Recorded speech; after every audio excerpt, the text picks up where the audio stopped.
नमस्कार, जय हिंद, जय भारत।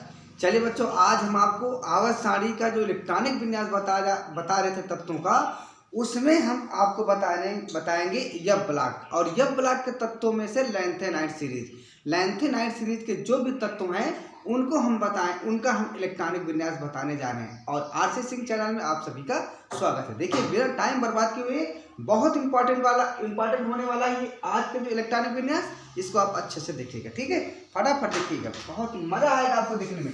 तो देखिए, ध्यान रखिएगा, जो लैंथनम होता है लैंथेनाइड सीरीज, तो लैंथेनाइड सीरीज जो होते हैं उसमें जितने भी तत्व होते हैं वो लैंथनम के जैसे गुणधर्म रखते हैं, इसलिए उनको हम लैंथनम सीरीज कहते हैं, लैंथनम श्रेणी के तत्व कहते हैं। ठीक है, अब लैंथनम श्रेणी कहाँ शुरू होता है भाई? लैंथनम 57 है, 57 है, तो 57 के बाद 58 यानी परमाणु क्रमांक 58 से सीरियम से ल्यूटीशियम तक, यानी परमाणु क्रमांक 58 से 71 तक 14 तत्वों को हम लैंथेनाइड तत्व कहते हैं। ल्यूटीशियम ध्यान रखिएगा, ल्यूटीशियम डी ब्लॉक पे तत्व है, यप ब्लॉक पे तत्व नहीं है। कहीं कहीं जो चार्ट बेचने वाले होते हैं पीरियोडिक टेबल, जैसे हमने अभी लगाया था चार्ट, उसमें भी जो है यप ब्लॉक में ही सीरियम को रखा गया था, यप ब्लॉक में ही लैंथनम को रखा गया था, जबकि लैंथनम हकीकत में किस क्लास में आता है, किस वर्ग में आता है? डी ब्लॉक में आता है। ठीक है, डी ब्लॉक में आता है। तो आइए देखते हैं क्या होता है। अब डी ब्लॉक में क्यों जाता है? क्योंकि अंतिम इलेक्ट्रॉन अगर डी कक्षक में जाएगा तो वो डी ब्लॉक का तत्व है। तो आइए लैंथनम देखते हैं। तो लैंथनम देखिए, अब इतना बड़ा इलेक्ट्रॉनिक विन्यास निकालने के लिए बड़ी समस्या होती है ना, तो देखिए पहले लैंथनम को निकाल लेते हैं। तो first S2 2S2 2p6 3S2 3p6 4S2 3d10, 3d के बाद क्या रहेगा? 4p6, फिर 5s2 एंड फिर उसके बाद 5s के बाद 4d10। जरा चेक करो कितना होता है, 57 हो तो नहीं क्या? तो 2 2 4 6 10 12 18 20 30 36 38 10 48 अभी 6 चाहिए। देखिए कितना चाहिए? 6 चाहिए। ये हम जीरान के निकाल रहे हैं। ठीक है, रुक जाइए। ठीक है, 48 हो गया। अब यहाँ पर देखिए 5d के 4d के बाद 5p मिल जाएगा, 5p यहाँ 6 कर दो। ठीक है, 1 मिनट। 2 2 4 6 10 12 18 20 30 36 38 10 48 54। कितना हो गया? 54 हो गया। 54 के बाद हम देखेंगे ये। ठीक है, 54 के बाद यानी 54 यहाँ तक तो सबका कुल पे रहेगा, जितना भी पी डी एस सब 54 तक। और 54 कितना होता है? जीनान का होता है ना, तो यहाँ तक हम क्या लिख देंगे? जीनान। क्या लिख सकते हैं यहाँ? जीनान, क्योंकि जीनान आपका सही है। 54 यहाँ तक पूरा हो जाएगा, तो इस पूरे को हम लिखकर ऐसे लिख सकते हैं, जीनान, ऐसे। ठीक है, अब इसके बाद देखिए क्या हो जाएगा। अब या लिख लो, कोई दिक्कत नहीं है। 5p के बाद देखिए 6s में 2 डाल दो। 6s के बाद देखिए 4s आता है और फिर आपको 5p आता है ये। तो ध्यान रखिएगा, 54 55 56 तो हो गया। अब 57 जो इलेक्ट्रॉन है, अंतिम इलेक्ट्रॉन है, 4f में जाना चाहिए, लेकिन 4f में नहीं जाता है। ये कूद करके उठ करके यहाँ पर जाकर यहाँ पहुंच जाएगी, यहाँ पर। क्लियर? इसीलिए कहते हैं कि जो लैंथनम है इसको डी ब्लॉक में रखा गया, डी ब्लॉक का तत्व है, लेकिन इसको जाना चाहिए किसमें? 4f में। यहाँ आप बाऊ भी फेल हो गए, कोई दिक्कत नहीं। चलिए अब देखिए यहाँ से, तो यहाँ से हम जो इसका इलेक्ट्रॉनिक विन्यास अगर शॉर्टकट में लिखना चाहें, तो शॉर्टकट में लिखने के लिए यहाँ तक तो हम लिख देंगे, क्या लिख देंगे? जीनान का है ना, तो यहाँ तक लिख देंगे जीनान और कंप्लीट हो जाएगा। 1 मिनट, बहुत जल्दी बताएंगे, आप परेशान मत होइएगा।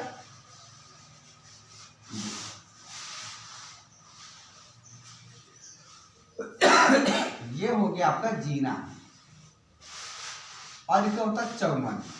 अब जीनान के बाद देखिए 6s 4f 5p, है ना, ये तो होगा। तो हम पहले 4f लिख लेंगे, कम ऊर्जा वाली लिख लेंगे, मतलब ऊर्जा का बढ़ता क्रम है ना, तो हम पहले 4 लिखेंगे, फिर 5 लिखेंगे, फिर 6 लिखेंगे। तो यहाँ पर हो जाएगा 4f फिर 5D एंड 6S2। ठीक है, 4F में कितना है 0 और यहाँ पर कितना 1। अंतिम इलेक्ट्रॉन कहाँ गया भैया, इसमें अंतिम इलेक्ट्रॉन गया है आपका इसमें 5, सॉरी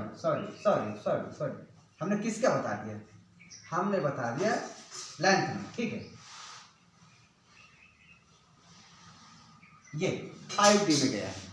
अब इसके बाद इसी प्रकार हम लिख लेते हैं यहां भी G9 और 54।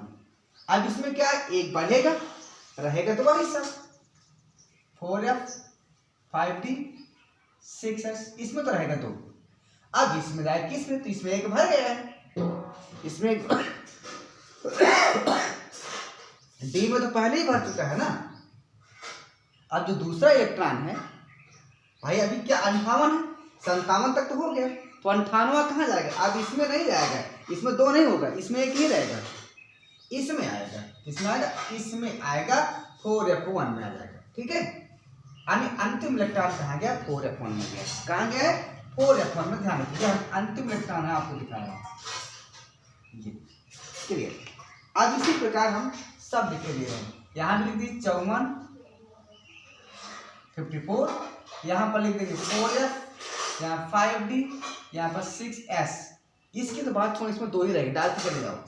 यहाँ पर 0 कर दो, अब नहीं जाएगा, इसमें 0 कर दो और यहाँ पर क्या हो जाएगा भैया, अब देखिए 59 है ना, और यहाँ तक कितना था आपको 54 55 56, 54 तक तो यहाँ पर हो गया, 54 हो गया, 55 56 और 3 बचे हैं, तो 3 हम इसमें डाल देंगे, हो गया 57। अरे सॉरी ये, ठीक है, कितना हो गया 59 हो गया, बिल्कुल ठीक है भाई।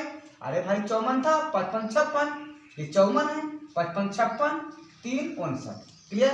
अब यहाँ देखिए, यहाँ पे ऐसे लिख लीजिए G9 54 और यहाँ पर क्या करेंगे 4F4 करिए, 5D 0 करिए, 6S2 करिए। यहाँ पर देखिए 61 में क्या करेंगे G9, अब बढ़ाते चले जाओ, अब कुछ रह ही नहीं गया, यहाँ 5 कर दो, 4F5 5D 0 6S2, फिर बढ़ाओ आगे, यहाँ पर करिए G9 और यहाँ पर 54, यहाँ पर क्या करेंगे 4F6 5D 0 6S2। यहाँ देखिए, यहाँ G9 54, यहाँ पर क्या हो जाएगा 4F7 एंड 5D 0 6S2। ठीक है, ये कौन सा है 57 58 59 60 61 62 63। अब 64 देखिए, परमाणु क्रमांक 64, तो यहाँ लिखेंगे G9, ये हम लिख दिया, ठीक है, 54 लिख लो, लिखना हो कोई दिक्कत नहीं। अब यहाँ देखिए, यहाँ से जो आपका 63 है ना, ये क्या होगा अस्थाई हो गया है, ये क्या है अस्थाई हो गया है, क्योंकि इसके अब कक्षक में अर्धपूरित इलेक्ट्रॉन है, सभी कक्षक में एक एक इलेक्ट्रॉन भरे जा चुके हैं, इसलिए अस्थाई, इसको ध्यान रखिएगा। ठीक है, अब क्या होगा, अपने अस्थाई को छोड़ना नहीं चाहता, इसके आगे वाला जो तत्व है वो अपने अस्थाई को छोड़ना नहीं चाहता है, अस्थाई को नहीं छोड़ना चाहता है, इसलिए यह कह रहा है कि भैया मैं अस्थाई ही बना रहूंगा।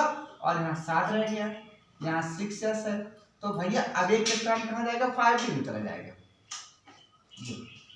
इसके बाद इसमें आए देखिए, यहाँ क्या हो जाएगा, यहाँ हो जाएगा भैया, अब यहाँ 4F लिखो पहले, यहाँ 5D लिखो, यहाँ 6S2 यहाँ डाल दो। अब यहाँ क्या होगा भैया, ये स्थायी हो गया था, लेकिन अब क्या होगा जब इसमें जाएगा ना इलेक्ट्रॉन, तो अब इसमें क्या हो जाएगा, देखिए 8 होना चाहिए, 8 होना चाहिए, ठीक है, और यहाँ 1 होना चाहिए, लेकिन ये भी उठ करके, ये D वाला भी उठ करके इसी में आ जाता है, अर्थात 9 हो जाएंगे। क्लियर, ध्यान से देखिएगा, 1-2 बार देखिए, सब आपको याद हो जाएगा। फिर यहाँ 0 हो गया, अब इसके बाद इसको देखिए G9, यहाँ 4F करिए, यहाँ 5D करिए, यहाँ 6S करिए, 2 यहाँ करते चले जाइए, यहाँ पर 10, यहाँ पर 0, फिर यहाँ देखिए G9 एंड यहाँ पर 4F 11 करिए, 5D 0 करिए, 6S2 करिए, फिर यहाँ पर देखिए जीनान 4f12 करिए, यहाँ 5d0 करिए, 6s2 करिए। फिर यहाँ देखिए जीनान करिए, यहाँ 4f13 करिए, 5d0 करिए, 6s2 करिए। फिर इसमें आइए 17 में, तो यहाँ 4f14 करिए, 5d0 करिए, 6s2 करिए।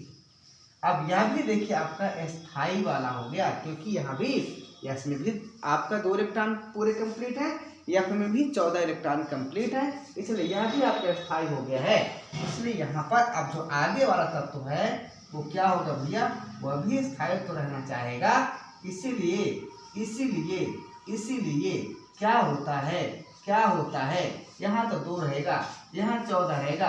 अब इलेक्ट्रॉन कहाँ जाएगा, 15 में थोड़ा जाएगा, इसमें जाएगा।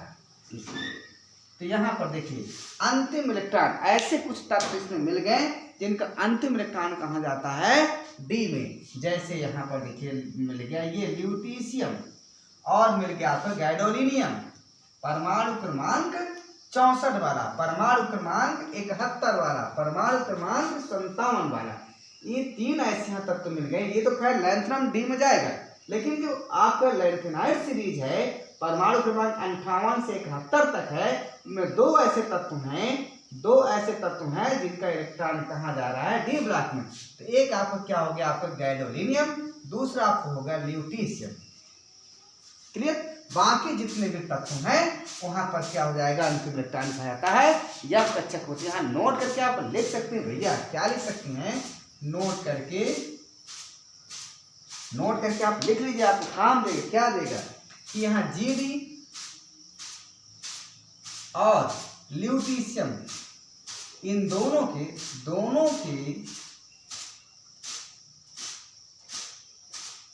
अंतिम इलेक्ट्रॉन डी उप कक्षा में जाते हैं।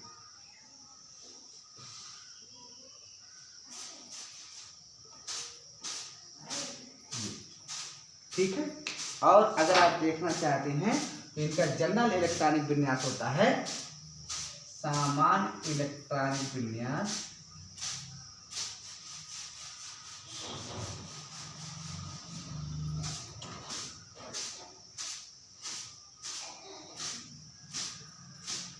वो होता है, क्या लिख सकते हैं आप, किस प्रकार लिख सकते हैं, कहाँ तक जा रही है, देखिए क्या हो सकता है, 4f में 1 से 14 तक गया, एफ में कहाँ तक गया, 1 से 14 तक गया।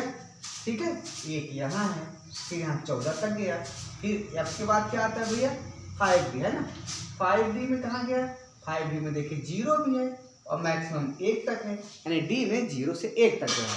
और फिर आपका जो बचा है, क्या बचा है, एस है ना, तो यहाँ पर लिख देंगे 6s2। ये इसका जनरल इलेक्ट्रॉनिक विन्यास है, बहुत इंपॉर्टेंट इलेक्ट्रॉनिक विन्यास है, इसको ध्यान रखिएगा।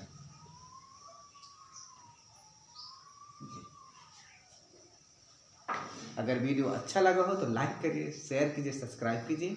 जय हिंद, जय भारत। बहुत इंपॉर्टेंट है, ध्यान रखिएगा इनको सबको। ठीक, आप बाऊ का नियम आप जरूर पढ़िए साथ में। ये अगर इसको, ये तो सिंपल है, आप इसको भी आप कर सकते हैं। ठीक है, आगे का जो वीडियो आएगा तो हम बताएंगे आपको एक्टिनाइड श्रेणी के तत्वों का इलेक्ट्रॉनिक विन्यास। नमस्कार, जय हिंद, जय भारत।